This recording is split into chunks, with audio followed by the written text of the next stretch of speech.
This is the 2024 Buick Envision. And it's not that bad. Come on. No, really, it's not that bad. Now, our buddy Doug DeMuro, during an episode of the Acquired podcast, or ACQ2, which is a podcast I actually really love listening to and spent a lot of time listening to while I drove this car 5,000 miles in 5 days to do kind of this review in a way, he mentioned that some of the worst cars available for sale right now are the Buick Envision and the Buick Envista. And honestly, and look, I am not a person who likes American cars. This is kind of a great vehicle for, what it is. So, in any case, this is a Chinese-built American car that I drove from South Florida all the way up to Boston and back over a long weekend. Now, I will have footage of that trip throughout this review, but I do want to mention that I kind of randomly picked this car. I have Hertz Gold, President Circle, whatever. I rented a car. This was one of the options that was going to be the most fuel efficient. It ended up being quite fuel efficient, and it's been actually really fantastic. And I've actually, just by chance, happened to have driven and rented the previous version, the 2023 model. So this is a facelifted year, as you can see from the headlights, the overall look, the interior, which we'll get to. It is a big upgrade in comparison to last year's model. Now, again, I did mention briefly, this is a Chinese-built vehicle. So on the VIN number, it starts with L for a Chinese-built vehicle. And honestly, the build quality has been decent, pretty good, but there are some very big issues that I'll get to. Now, overall, the look, I think it looks pretty good. The lights do a little show every time you unlock it and lock it up. And so I think that's a good touch.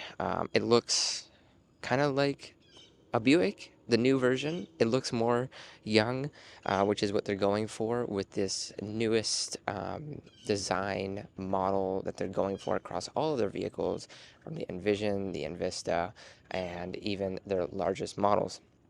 Now, the rear of the vehicle not really changed much in this refresh, but you can see most of it on the front. Now, a little bit of the specs of this vehicle. We have a 4-cylinder turbocharged engine, just around 220 horsepower, and honestly, it has a great pickup. You can actually hear the turbo from inside quite often, and it's very easy to trigger that wastegate sound, so bit of fun. And in that sense, you do have paddle shifters, which I didn't use very often because this is no sports car, and it's got a 9-speed transmission to help with that efficiency. And it is quoted for 22 city and 29 highway miles per gallon, that is. And honestly, over this trip, driving it almost 5,000 miles, this is a brand new car. I must be the second person to rent it. It fared quite well. I averaged about 31.5 miles per gallon over my journey, which is really fantastic, actually, considering the size of this vehicle being around the size of a RAV4, Honda CRV, etc. It does look smaller than it is, so that might just be the proportions of how they made this vehicle. Now, we can see decent rims, nothing crazy, they look fine. You can get black ones as well. You can also get it with more of a black package on the Avenir, the more luxurious trim level. The pricing does start around $37,000 for this vehicle, which is higher than I thought. So would I buy this car brand new? Probably not. But it is a very nice vehicle, I will say. When we get to the interior, you will see why. This vehicle also has all-wheel drive, which is labeled here on the back. But look, everyone likes to say, oh, every vehicle has this amount of cubic feet of space in the back. And of course, if you're comparing a bunch of vehicles, that is very useful. I will have the numbers here somewhere on this video. But looking at the trunk of the Buick Envision, it's pretty good. It's sized pretty well. You even have a spare tire under the floor, which honestly is a rarity in the modern era. But I would say if you were to compare the amount of space in this vehicle, I would say it is a bit less than what you would get in a RAV4, CRV, etc., but very usable as well. I brought a whole cat tree in here, just put the seats down and it fit perfectly. It is a 60/40 folding. Unfortunately, no through loading in the middle. So if you want to take it skiing, that's something to consider. For those of you who know, you know. But it looks like you could have a parcel shelf here. This one does not have that because it is a rental car and someone would steal it. But you do have hooks for putting your groceries. You have a light here. You even have a cigarette style outlet in the trunk of the vehicle, which is nice to see. You have some tie downs as well and good cutouts here for space. So they're really trying to maximize that as well. And yeah, so that's about all I'm going to say about the trunk. It is not that fancy. I bet on the Avenir, this is a powered trunk. On this vehicle, it is not. It is a big, large opening and does have a slight coupe-like feel back here in terms of the sloping rear window, but it's not a huge slope, so you do still maximize all of that volume back here. Why are we still doing this? Why are we still doing this? Now, I did want to start here in the back because it does have a great amount of storage. And this car is so new, it still has the plastic on the door handle. But really, it's not that bad for a GM product here in the back. They did bring backwards, should I say, a lot of the nicer materials from the front. You have great storage space here. You can fit a large water bottle in the back. And, well, I want to sit here to show you a little bit of the space. So you do have rear pockets here.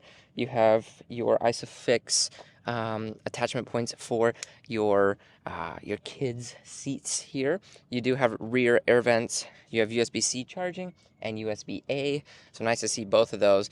And honestly, tons of space. I think I'm the first person to sit back here. It's that clean. But tons of space. I'm 5'9", and I think this is not too bad. This seat here is in a comfortable sitting position for most people. And so tons of space, lots of headroom. I don't feel cramped at all in here. You can fold down the seats with that, but there's no really adjustment of the seats here. And you do have a place to put 2 cups here in the middle, little cup holders, but nothing too fancy. This one does not have the sunroof option, so in some ways you do get more headroom in this.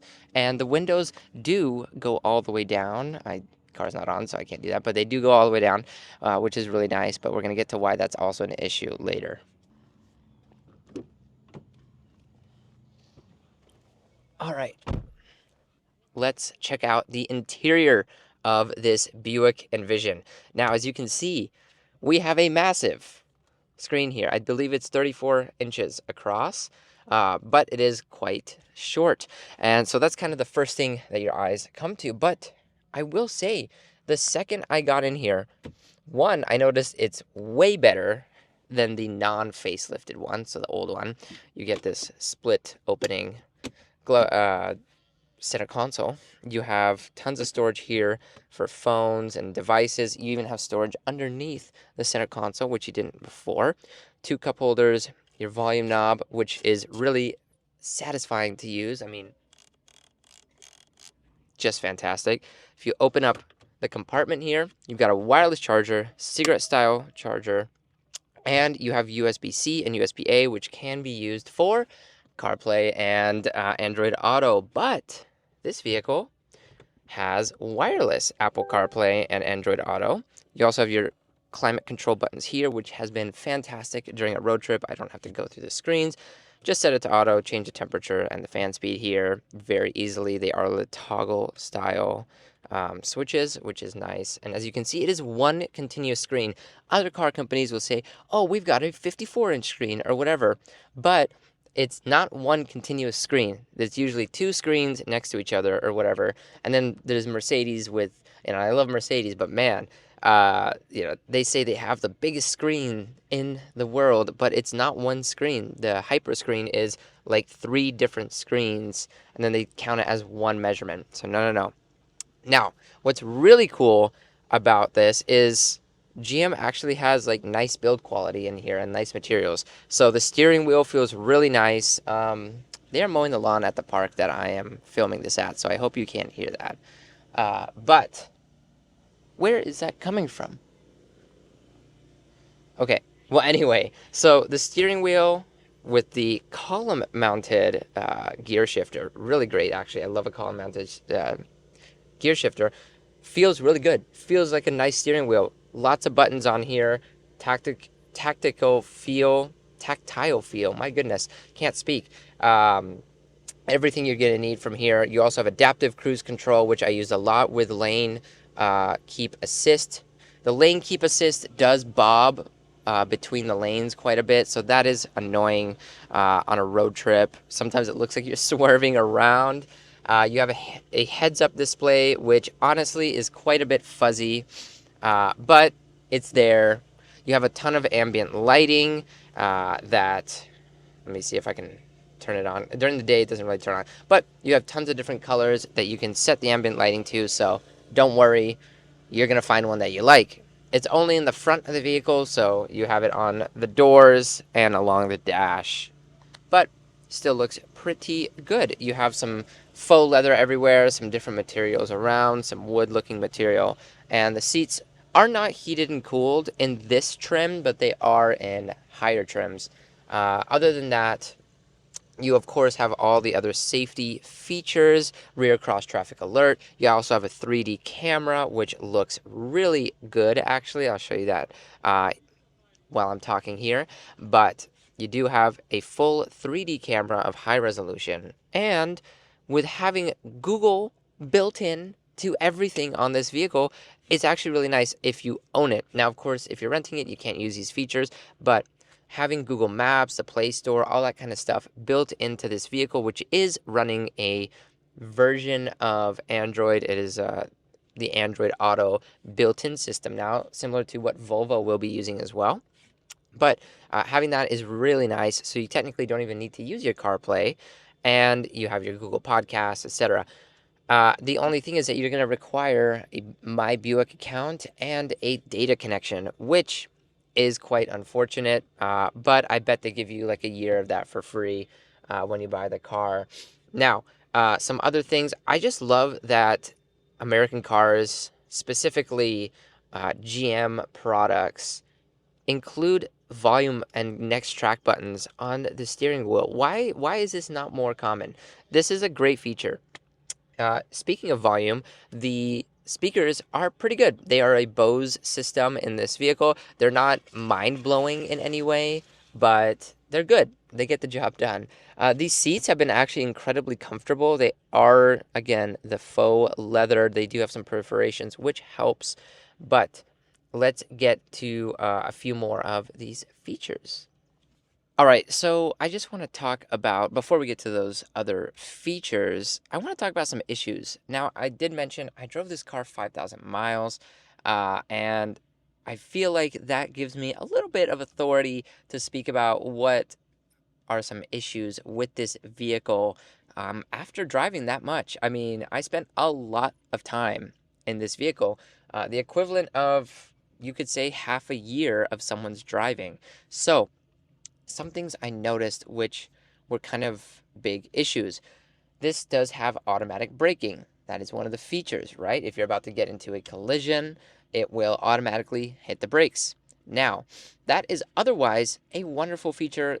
Every car should have that because it is something that can help save your life or at least reduce injuries in an accident.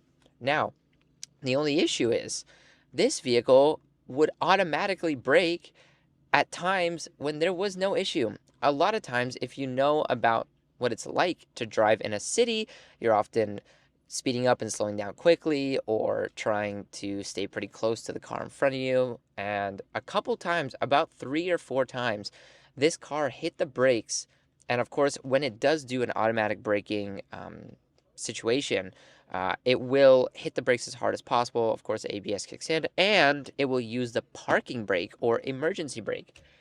That is not good when there's other cars behind you also turning left, let's say. And so this thing has almost caused an accident a couple times where I wasn't even that close to the car in front of you. Of course, I can't show you because these were things that just kind of happened, but that was not good. The thing that's supposed to save you from an accident almost got me in 3 accidents, and I wasn't driving that aggressively. Um, Another thing is that when you put the windows down all the way, I mentioned, oh, isn't it nice that the rear windows go down all the way? You put your hand on the windowsill, whatever. It's always nice when they go down all the way. This car buffets so hard, the entire thing was shaking. And I'm not exaggerating. The roof, now this is a unibody vehicle, but like everything above the A pillars, it was shaking. I was shocked. I mean, obviously, I put the windows up as fast as I could.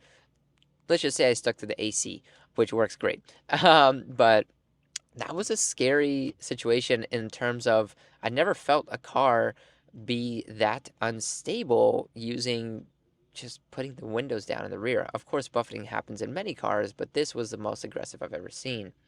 Other things that have been a bit annoying in this vehicle, honestly, there's not a ton. I mean, the transmission is not super, super smooth at slow speeds, which is a bit unfortunate. However, what is very smooth is the suspension. So driving this vehicle, I was shocked, especially considering the positioning of Buick in the GM lineup, the pricing, who this competes with. The suspension was very compliant, very comfortable on this long road trip, and the car in general was quite quiet because, of course, you have double glazed windows. Maybe not on the rear windows, but it was quite quiet. So it was not a bad place to spend a lot of time. Now, in terms of what's my verdict, what do I feel about this car? Well, in very Doug fashion, let's drive it and I'll give you my verdict. All right, let's get this show on the road. I apologize if the camera is a bit shaky. I do not have my gimbal with me right now. But is this a super underrated car, or is this the worst car available for sale in the United States right now? I don't think either one of those is true, but I do believe it is quite underrated. There is a mosquito in here, and I am going to lose it. But this car is not bad. It is not a bad car. Now, in terms of would I buy this with my own money? No. At the price point that it's at, I think that is quite. What is going on here? There is a Ferrari Portofino, and Maybach S650, a new SL550. What? This is a Florida is crazy in terms of cars. I mean, you will see everything here. But in any case, back to the review of the Buick Envision. I think this is a great vehicle, especially if you can get a used one at a great price. A DB12? What? No, DB11, sorry. But it's a great car. Now, is Doug DeMuro, the king of car reviewers, wrong about this car? Well, I don't remember him doing a review of this vehicle. And so that makes me think maybe he is wrong because it's not a bad car. Of course, it has some issues, some pretty glaring issues, especially, if you don't want a car that's built in China. I wonder how that is going to fare with new proposed tariffs on Chinese-built vehicles, considering that Buick is actually pretty big in China. It has a great brand presence there. They sell a lot of vehicles there, way more than they do in the US. And so they probably would just continue making this vehicle for the Chinese market and not for the US market, just wouldn't ship it here. This car was actually built in December of 2023, yet it is September of 2024. And when I picked it up, it only had 1,000-ish miles. So kind of goes to show it took quite a while to get here. Or maybe they just weren't flying off the shelves. And there goes the automatic braking, automatic stop-start system when I stop. But in any case, after 5,000 miles, this car has been fantastic. I think this is a great around town road trip vehicle, especially if it's like a car that you leave in Florida here but live in New York, and you just need something that's comfortable, has enough space that you can use while you're down here. So yes, good car, underrated for sure. Is it amazing? No, but I think that's kind of why Buick is not doing well, is because they're building a car it's all right. It's not bad, but it's not standout either. And so nobody's going to buy a car that's just okay these days. You want something that's quite good. And now with this new refresh, I think it is going to garner a bit more favor with the technology and how it looks and the comfort. But I still think Buick is counting its days. Anyway, that's been my review. It's been a bit long. Let's cut it short. I'll catch you in the next one. Thank you for liking and subscribing. I gotta work on my English. And have a great rest of your day.